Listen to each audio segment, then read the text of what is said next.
Hey, DP peeps, what up? Welcome to another wonderful week. The countdown has begun. Finals are coming, which means your IOC is on its way.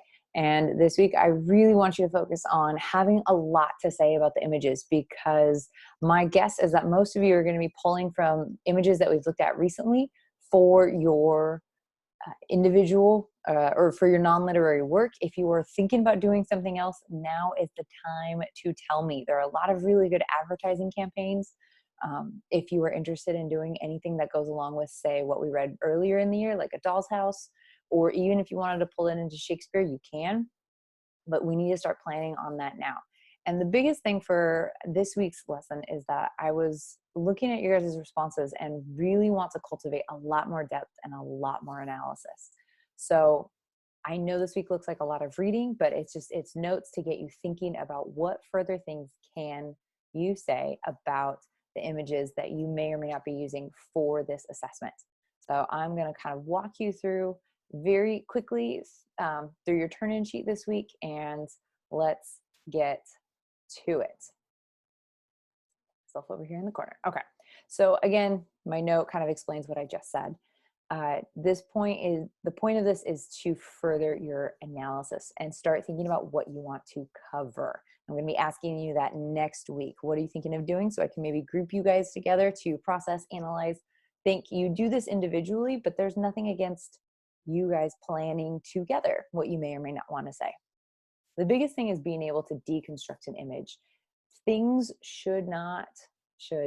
loaded word, but things hopefully are not placed in an image just because they're there. If it's purposeful, if it's professional, there's a reason, or there could be a reason. And as we know in all English classes, if there wasn't supposed to be a reason, by golly, some English teacher somewhere has found one. And that's your job right now. So when you're deconstructing these images, how you're going to ask yourself a lot of these questions. How do these images communicate together without words or with words, if they're present, if it's an advertisement? And this is specifically talking about what are called semiotics. You don't necessarily have to know that word, but it's a cool one to know. And it's the study of how meaning is constructed through signs. So the first thing we're going to talk about is signifier and signified. So a signifier is essentially the symbol. And then what does that symbol signify? If we start with an apple, if we say, what does an apple signify? There's a lot of different things that you could say. Most of the time, we probably just say it's something you can eat. But depending on the way that it's placed, it could be the form of food. It could represent original sin. It could represent a multi-million-dollar lucrative company that has been able to buy a lot of money through ads. I don't know. There's a lot. So think about what are some of the things that that symbol might represent. For example, Apple is often preferred by creatives, people who are not engineers, because of its simplicity, but it's also renders itself well for creative use. So sometimes you see apples more used by people like that. Maybe that's why a photographer is going to choose to use an Apple versus a Microsoft or a Dell or something like that. Again, it all depends on the image. It depends on the context. Think about Space Cat, but for a picture. I know, mind blown, but there's a purpose, there is a speaker, there is a reason, there are choices that are specifically made by that person creating that image. And your job is to go into great depth as to why the creator chose to do what she or he did. So again, moving further, we talk about symbols.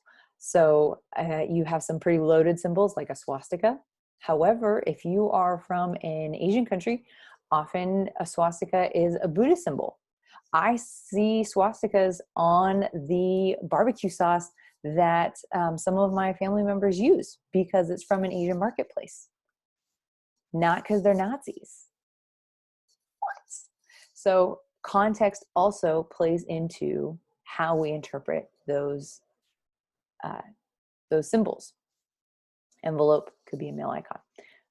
Again, you've got some others. You're going to look at some classic movies like Jurassic Park, Dirty Harry, and think about the way that their body language is displayed. What images do they have on their face, or what represent, like, where's the jaw? What are the eyes doing? How is that connected to the rest of the body posture, body language? Break it down to the nth degree.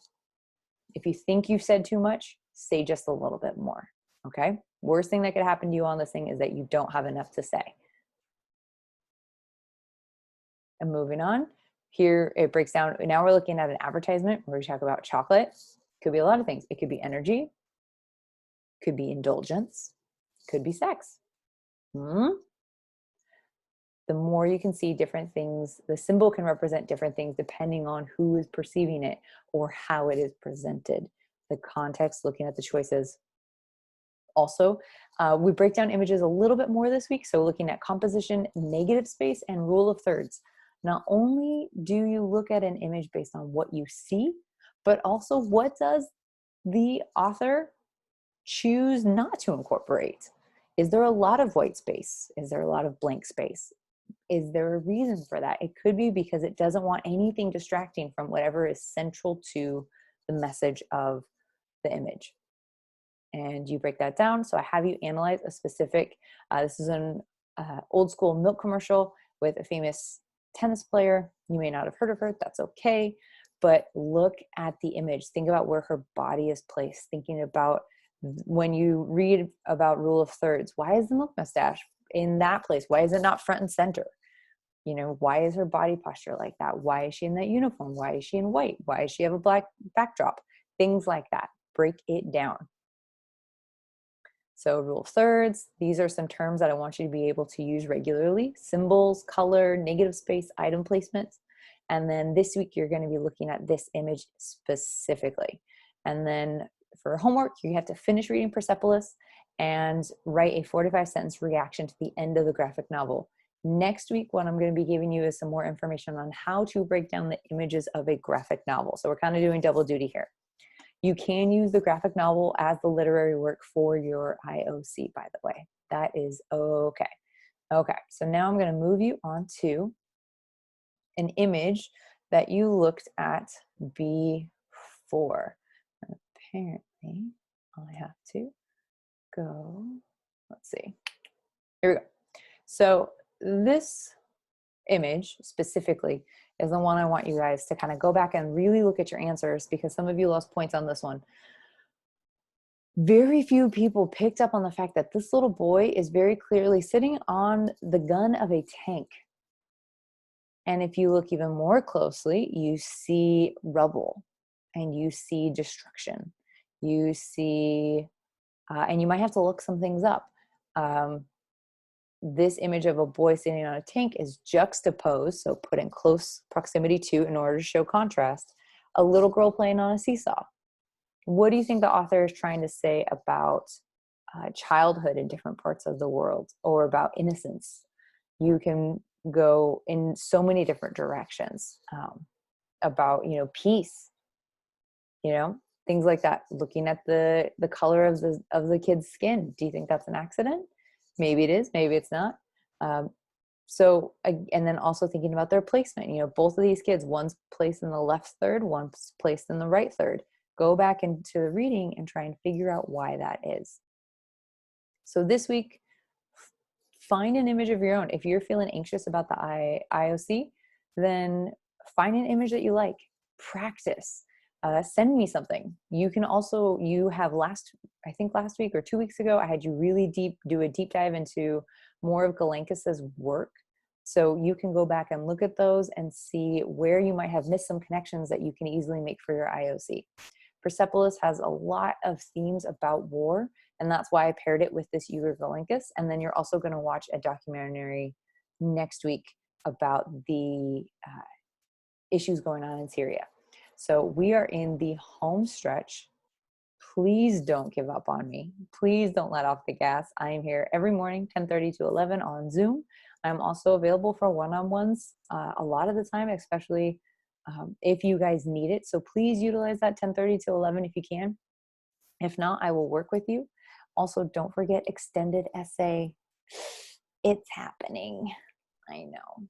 It's going to be fine though. Deep breaths. We're all in this. I miss you all so much. And please don't hesitate to let me know if and when you have questions. We will be scheduling our individual orals for finals week, and then we're going to call it a year and see what happens. You might see me over summer. That might be the best or worst news. I don't know. Anyways, love you all. Miss you. Go read something good. Okay?